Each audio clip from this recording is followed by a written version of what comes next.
The night two guys broke in our home and killed my dad, it started like any other night. Mum was in the kitchen cooking dinner.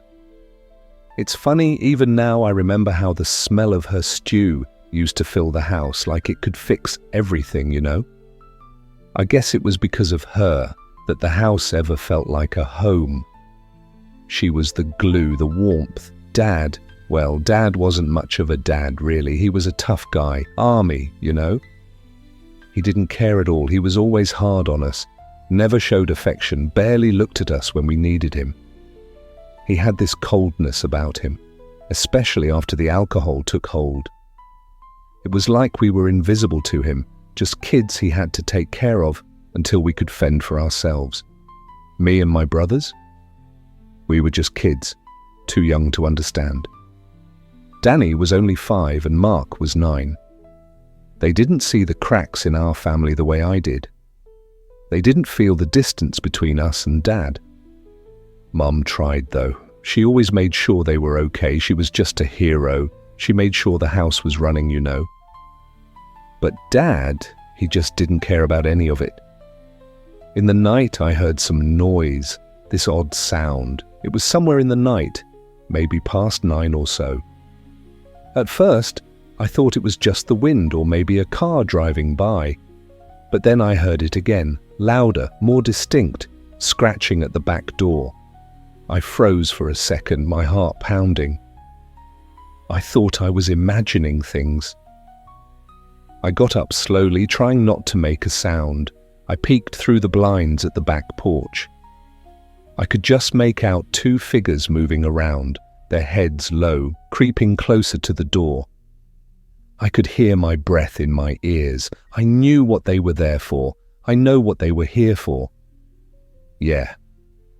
They didn't know we were struggling. Dad's pension wasn't much, and Mum's job wasn't enough to make ends meet. We didn't have a lot, we were decent, but we had enough to make us a target. I didn't know what to do. I wanted to wake up Dad, tell him we were being robbed. But he would have shouted at me and probably do nothing. That's how he solved every problem. I knew he didn't care. I thought about Mom. She was still in the kitchen, but I didn't want to scare her.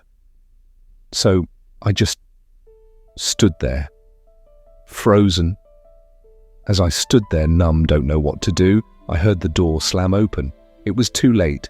They stormed in, both of them. I couldn't see their faces, but I could hear their heavy breathing. They didn't say much, just demanded money. I saw Mom rush to the living room, eyes wide in panic.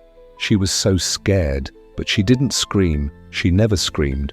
She told them we didn't have much, begged them to take whatever they wanted and leave us alone, but they weren't looking for money anymore. Then Dad. He came out of the hallway. He was maybe drunk. He came rushing. No hesitation, ready to fight. He was always like that, you know? The army guy, full of pride, thinking he could still take on the world. He got in their faces, told them to leave. But the robbers didn't care. They didn't even flinch a little. It was like they were ready to take on whatever would stand in their way. He attacked them, they engaged, punches flying, but of course they were too. They beat the shit out of him.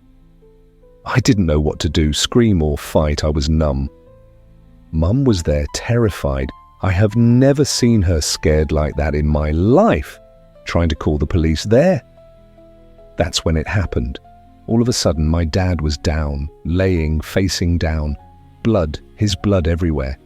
The moment I saw him down, I knew it was over. My big tough dad was down, unconscious and bleeding. Those guys who killed him realized he was not getting up. I'd see fear on their faces with a little panic. They run outside. By the time the police came, it was too late. The ambulance arrived, the paramedics, everyone tried, but no, he was gone. All I could see was the panic in everyone. Mom, police, paramedics trying to get him to the hospital. But I knew it was over, just like that. And I didn't even get a chance to say anything to him. I didn't even know if I wanted to, but he was gone, and we were still there. Just left to pick up the pieces. My family broke down from then. Nothing seemed to be the same from that day. My mother tried to put everything together, but it was too much to handle for herself alone. She could get some help from relatives, some groceries every now and then, but it dried over time.